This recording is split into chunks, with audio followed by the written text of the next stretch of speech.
Hello, welcome back to another episode of the Couch Coaches podcast, where we talk about everything going on in the world of sports. And of course, this week we have to address the Super Bowl. So just for the record, just so we're all caught up, you guys were both wrong. I was right, just to get that out of the way. But I'm wondering if you guys were surprised about anything that happened in the Super Bowl. And Deacon Greg, I'll start with you. Anything that you saw that you're like, oh man, I didn't expect that to happen, or I didn't expect that to happen that way? Okay, first of all, I'm gonna start off being sarcastic.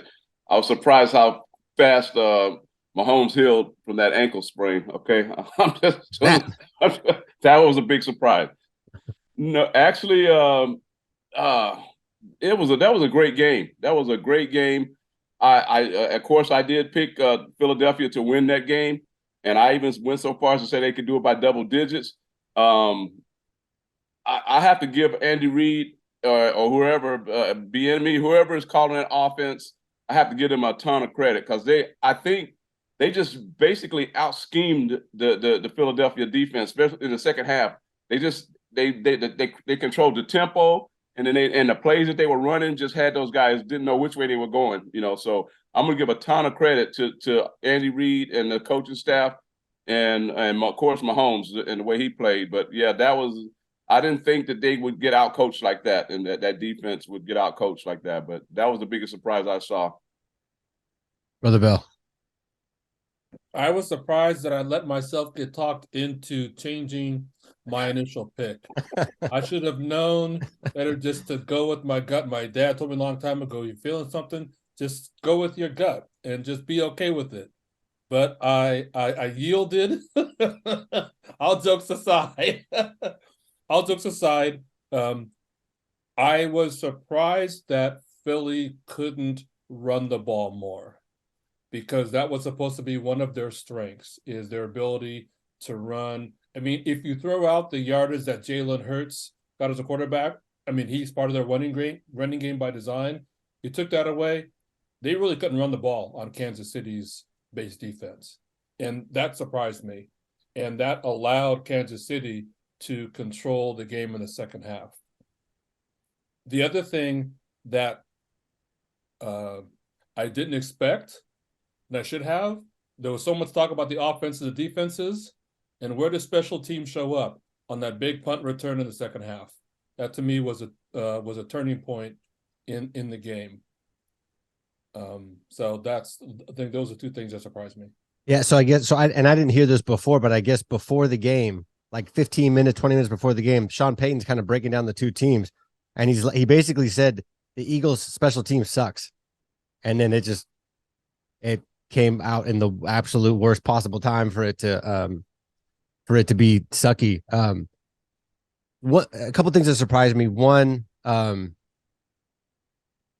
0 sacks by the Eagles defense I did not expect that. I mean, they were historically successful at sacks this year. I mean, they were like only number 2 to the 85 Bears, and to have none is crazy to me, especially because this is a team. I mean, I guess it makes sense. I mean, Kansas City losing to Tampa basically because they had no offensive line. They're going to rebuild the line, but how well they rebuilt the line, how quickly they rebuilt the line to basically neutralize a historically good, at least defensive line was really surprising. And the way Hurts is a stud. 300 yards passing, the rushing yards, the poise, I mean, that dude is, man, he is not watching a ton of Eagles games, you go, okay, well, the running game's got a lot to do with the passing game, and he had a lot of rushes. I think he had like 14 or 15 rushes, which is a lot. But man, 300 yards passing, and it would have been really interesting if they had to go ahead, if that flag didn't get called and they kicked the field goal with like a minute and a half left, just to see what would have happened, because I mean, they were slinging the ball down the field in the second half and still got, I think that first touchdown, I think it was the first touchdown, was horrific defense. But that deep ball pass that got to the little guy was he from Alabama? The dude that's I like don't know where 180 he's from. pounds, 175 pounds. That dude was just open and he just nailed him. Mm-hmm. And it would have been I mean, I'm happy it ended the way it did because the Chiefs won, but it would have been pretty interesting to see, okay, does Hurts have a 90-second offense? Because the way he was slinging the ball and his ability to be able to run, it would have been something for sure. And we didn't get One to thing see that. But I couldn't really realize, I don't know why they kept doing it. They kept running the play clock all the way down. Philly was, and I was like, why are you doing this? I mean, of course you want to try to keep the ball out of Mahomes' hands, but still your offense is moving. You're not like, you're gaining yards.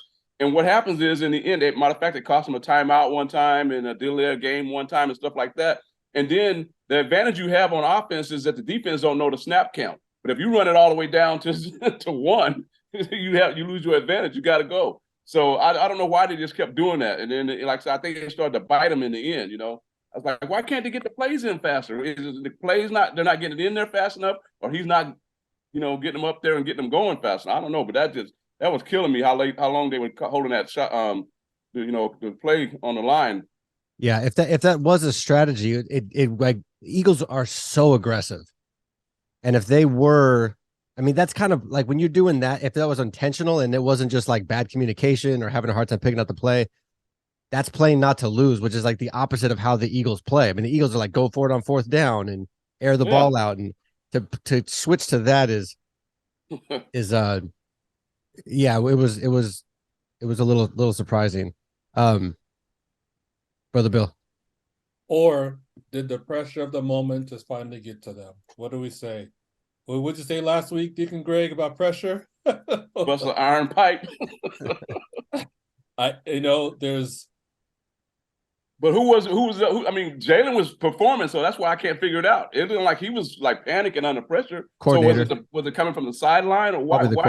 Why was it taking so long? Coaching staff, coordinators, you will never know. But how often do we see things that seem to work so well leading up to, and when you finally get in that moment for whatever reason, like I said, it's pressure. The Chiefs have been there before. This is their third time in 4 years. So they, the players, enough of the players are around. Coaching staff certainly is. They know how to handle the pressure. Yeah, you saw that. I think you saw that with Miami, first time head coach, where he was just getting the play calling so late, and that they ended up getting delay a game and screwing themselves. I'm wondering if it was a similar situation because all three of those coaches in that situation for the first time all together. Yeah.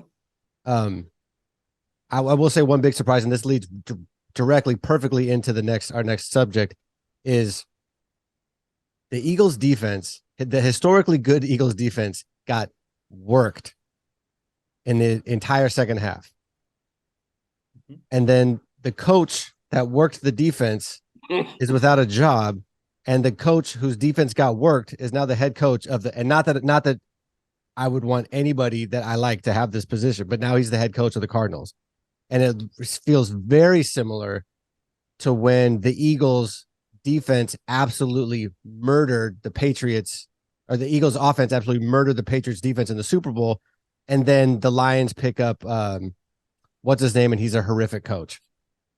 And so the Lions, when they picked up the coach for Patricia, when they picked up Patricia, right? And he was awful. Yep. So,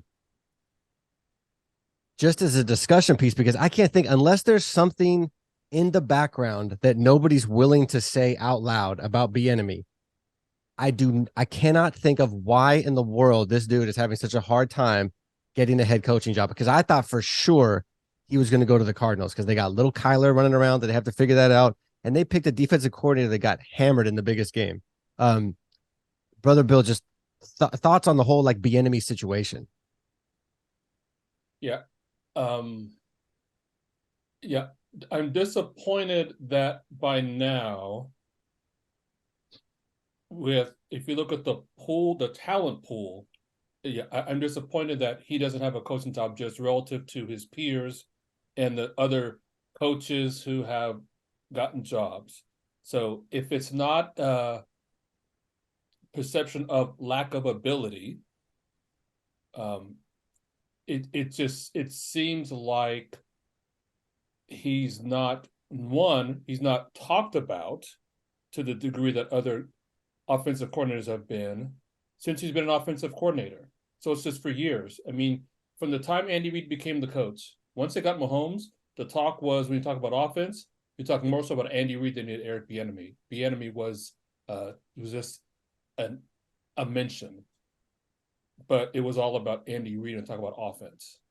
And so I just feel like the media hasn't, not that they should, haven't marketed him the same way they have marketed other offensive coordinators. And I'll use, Niners head coach Shanahan as an example.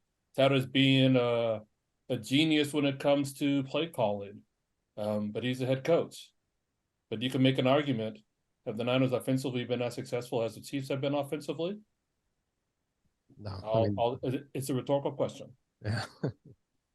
Dean Greg.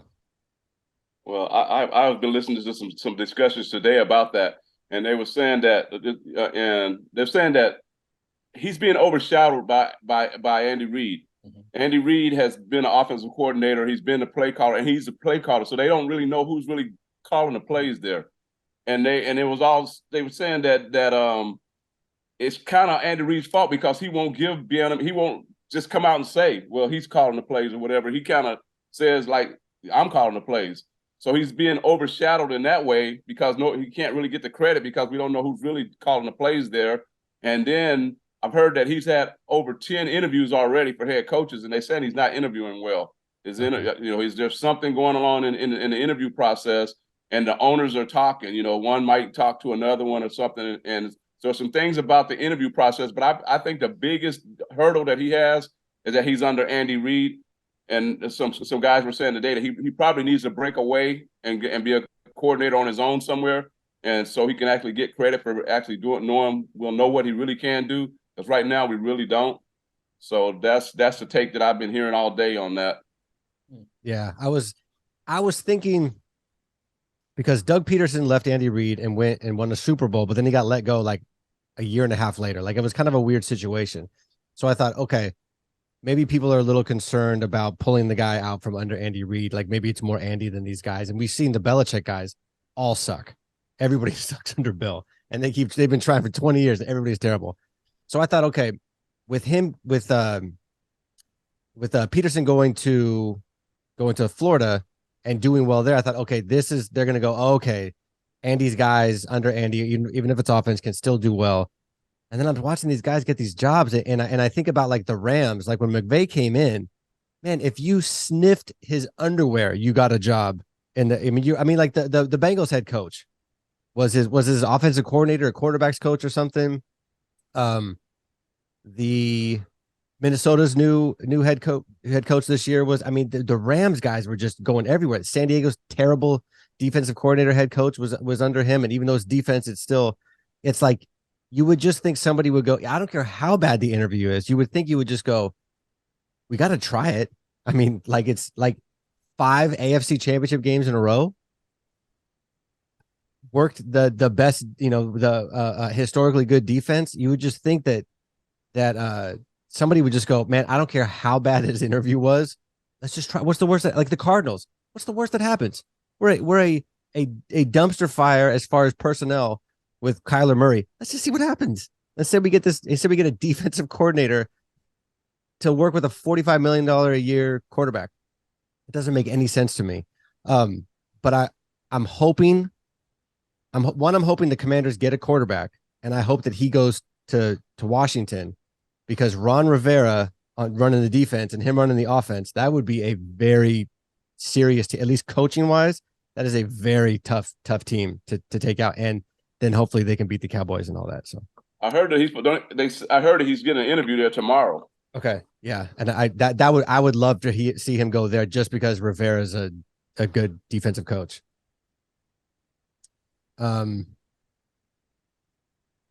Derek Carr.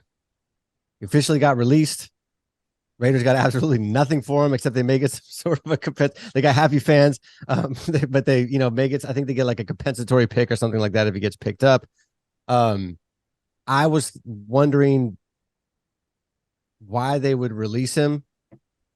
Only not why they would release him, but why would they release him and not just pay the 40 million or whatever, but then trade him because some team he's a starting quarterback. Like some other team is going to pay or he can adjust a contract or something just to get something back, just for something back, a second and a fourth, 2/3, just something. So you're not just like, oh, we've had this dude for 9 years and then we're just gonna let him go. I thought that was and maybe they know the market better. It's the Raiders, so I'm guessing they probably don't know the market that well. But if you were Derek, not if you were a team, if you were Derek, what team would you want to go to the most and why? And Deacon Greg, since this is right out of your backyard with your Raiders fandom, please. Any team that will have me. Look, that scenario you just painted right there, as you know, they gave him permission to talk to the Saints. So he visited the Saints twice. The Saints didn't sign him, and I'm thinking, and then after they didn't sign him the second time after the interview, he came back, and then he said he didn't want to interview with anybody else. He didn't want to, and he refused any other trades. So they couldn't, no other team would he didn't want to go in. But I'm thinking, my thought is that he probably going to end up with the Saints. But I think that was just all window dressing. That he went down there, they kicked the tires on that broke car, and no pun intended.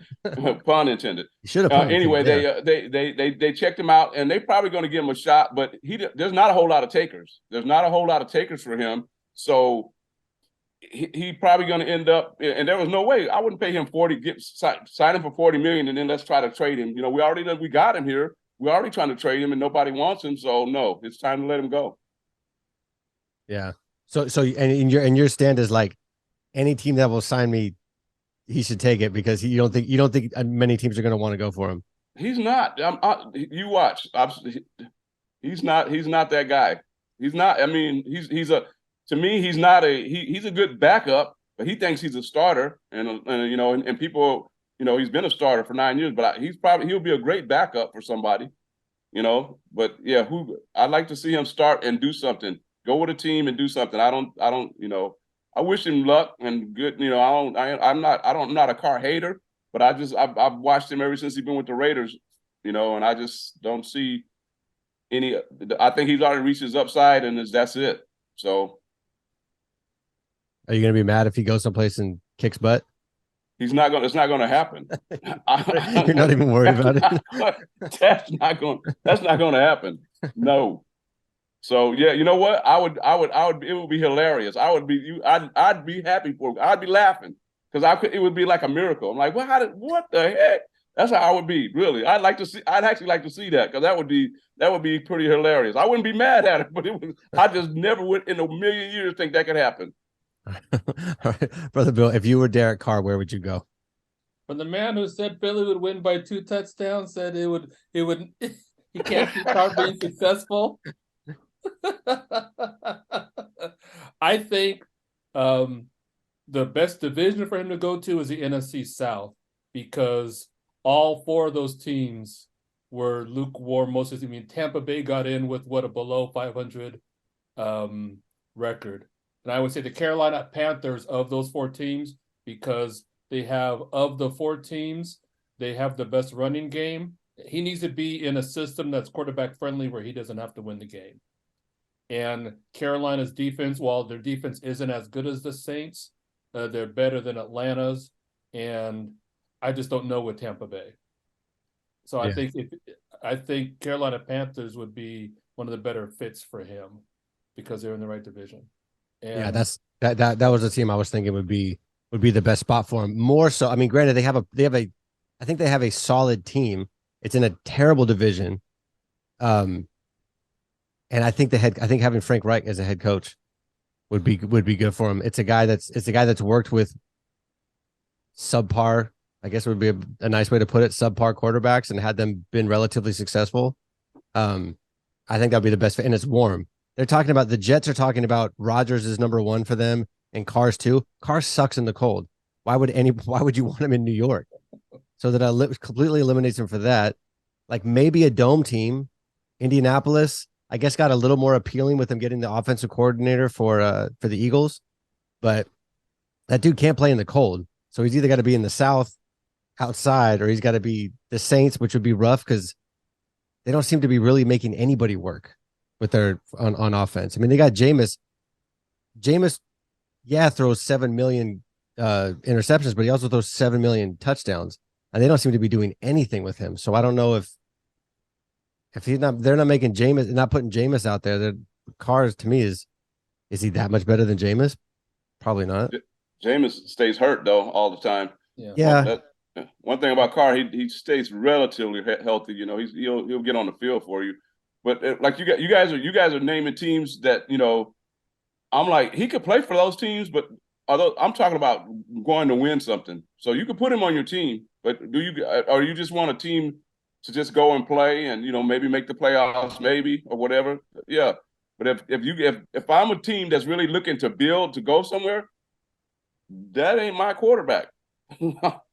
Yeah, but the thing is, also a team that needs a quarterback is not the team that's thinking Super Bowl yet. I mean, the first step is playoffs, and I think the NFC South is that place because you can be sub 500 and go to and host a playoff game. Yeah. Plus the teams that are in the, you know, there's top tier teams, ones you could almost pencil in to have a shot at winning the Super Bowl or at least getting there. The next tier, those up and coming. The third tier, who knows? And the ones at the bottom where you say just they're going to have the number 1 draft pick next year, right? And so if you look at the Jacksonville Jaguars, the turnaround that they had in just 2 years, they have a quarterback, right? They have a running game. They had a defense. So Carr needs to be with that type of a team who already has some pieces. And then what you do in free agency in the draft, you have something to build on. Yeah, I'm really going to be interested to see what his contract is, because I mean, I don't think he's a $40 million quarterback, but that seems to kind of be the, you know, he fits that. The Dak gets 40. Dak's not a $40 million quarterback. Cousins gets 40. Cousins isn't a $40 million quarterback. It just seems to be kind of the Kyler's. What does Kyler get, like 45, 46? What's his name? Russell Wilson's going to be getting like 53 or something pretty soon, or 49, something insane.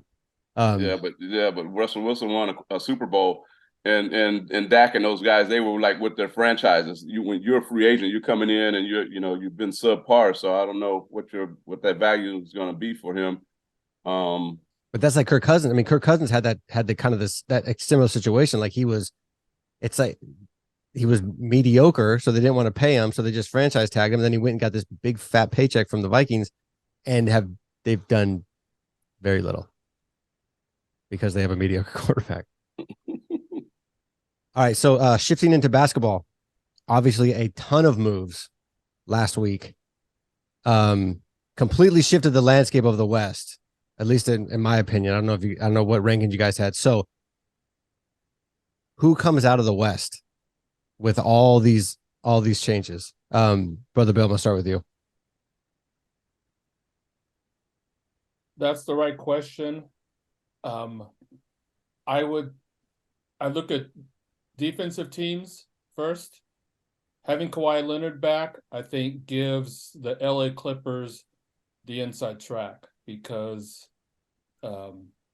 with him on your roster, you know what you're going to get, not just defense. He's one of the best two-way players out there. If he plays. Right. And Warriors, I don't know if even with Gary Payton II, wherever they're seated, I mean, they've never been beaten with the big three in every series. Just hasn't happened, right? But what I don't know is whether or not, while their bench has done better, what I don't know is whether or not defensively they're going to be able to do as well as they did last year. And so I would start with the Clippers, and then as much as I like to see the Warriors, just don't know if defensively they can get it together. If you had to pick who's going to be more successful, the Suns or the Mavericks, who would you pick? Mavericks.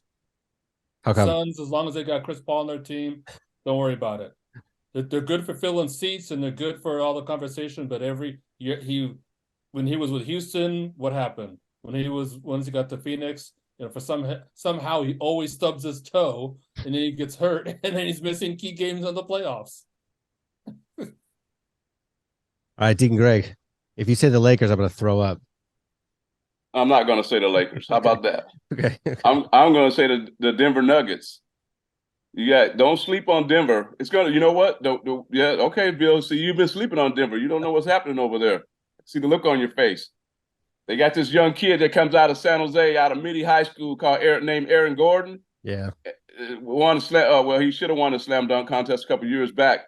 But that kid has come. He was drafted by the Orlando Magic, and kind of overrated early in his career. But now he's finally found his niche with the Joker. I mean, and those guys are playing. And they're deep. Murray's coming back. Their point guard is coming back off his injury. They got Porter Jr. over there. Those guys, and they got a heck of a bench. Those guys, that's the team to beat in the West. But the landscape has shifted a little bit. I would say Denver. If I had to put my finger on a team, I would be Denver. And then I wouldn't sleep too much on Phoenix. Because you was talking about, I already talked about Phoenix. Something is wrong with them down there. But if Kevin Durant stays healthy, if he stays healthy and Booker stays healthy, Chris Paul ain't gonna have to do. He ain't got to play Superman no more like he used to try. He was playing them times when he got hurt and all that. He was playing way over his head, doing all kind of crazy stuff. He don't need to do that no more. He's more of what he's always been as a floor general. But that's all he has to do now, as be the floor general. Distribute the ball. He don't have to do all that crazy stuff that he used to try to do and get hurt. So if Durant stays healthy, Booker stays healthy, and Aikman, their man down low, can keep contributing the way he is, that would be my second pick. But the West is and that team you called the Warriors over there. Woo. What about them? Go ahead. Are they battling for a play-in or what? They're going to play the Lakers for the play-in. Yeah, the Lakers and the Warriors going to be in the play-in. And I'm taking the Lakers. They just got to get to the 6th seed, stay out of the play-in. And then they have all their games on the road. I thought maybe 5 seed. I thought 4 was going to be a long shot. I would have settled for the 5 seed because they can win on the road in the series. That's not an issue. But I said the issue is their defense. But have you been watching Denver at all? No, because Denver, the Joker, sure. The teams, when a team's offense is getting all the press, that doesn't impress me. And so, when all I hear about Denver is Joker, I don't hear much about their defense. I'm not saying they don't play it. I'm just saying I haven't followed them because I never perceived them. I perceived them as a scoring team, up and down, score, just like Dallas did, a bunch of threes. But defensively, I haven't seen anything to impress me to say, yeah, when they need to lock down a team, they can do it. That kid, Aaron Gordon, is a lockdown. Okay. All right. I'll keep him in mind. The next time they're on, I'll keep a lookout for him. I feel like, and I think part of the problem with Denver is kind of like the same problem with football you have with like the Vikings. You keep hearing how like, oh, this is it, this is the year, but they don't really show you that in the playoffs. And I'm sure they look great, I'm sure on paper and stuff, but it's like, do they have that like playoff trigger? And I think it's funny that nobody's even bringing up like Dallas even has a shot, which I think is hilarious, and I love because I am no fan of Kyrie at all. I would love to say that Kawhi is going to turn it on and be the Kawhi you want Kawhi to be. He's just been a wet noodle since he's been in LA, and I don't see him. I see the Warriors either starting to play defense at the end of the year and giving the Suns a run, or I see the Suns, if they stay healthy, man, Durant he plays some defense and he can get any shot he wants. I see him just being lethal with little Chris Paul before he gets hurt. I'm not saying they're gonna win it, because I think anybody that comes out of the West is gonna have a heck of a time with Milwaukee if Milwaukee stays healthy, because they play defense and they play physical, and that's, to me, that's just not West. That's not West basketball. How about Boston? I was going to say, what about the Celtics? No, I think Milwaukee will beat Boston and go to the finals. And the Sixers are just nothing. The Sixers are, again, gone. Sixers to me are like they're like Denver. They're like the team that you go, okay, when's the year we're going to put it all together, and it never materializes. Milwaukee struggled last night against Boston. Had all the stars out. Right. Yeah, but it's not the playoffs. Okay, Yeah. all right.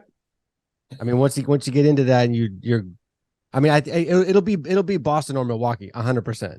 And I think either one of those teams play enough defense that it'll give whoever comes out of the West a hard time. Especially because if the Suns make it, Chris Paul will get hurt.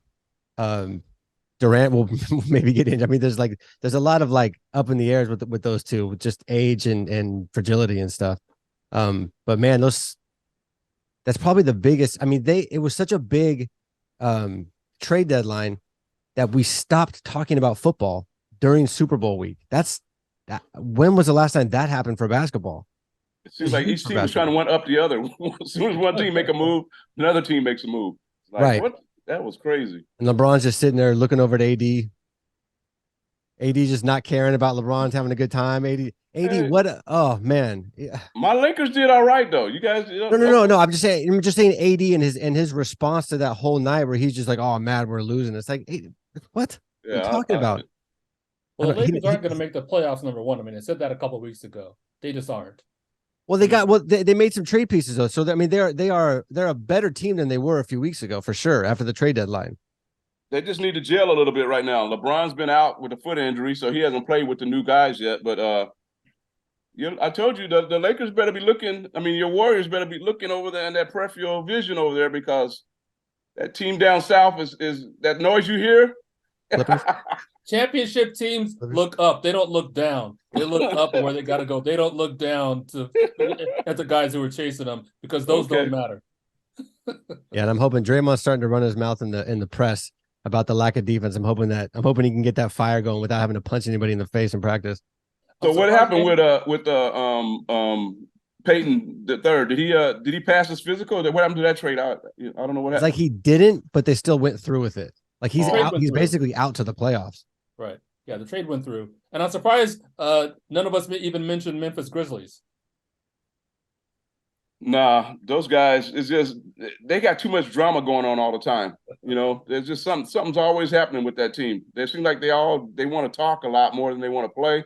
And they're a better highlight reel than a team. Yeah. Great highlight reel, but yeah. Something's always going on with that team. They need to keep the parents at home too. Yeah, when your parents are getting, again, it should be players and coaches. What the family members are doing, what does that have to do with it? Stop dating my teammates. Absolutely nothing. All right, you guys. We'll see if anything big happens with football in next week. If not, we're gonna be very basketball heavy for the next few months. So we'll see you guys next week. Go Lakers. Dubs. See you in the offseason, Lakers. Have fun. Enjoy those pickup games in the offseason.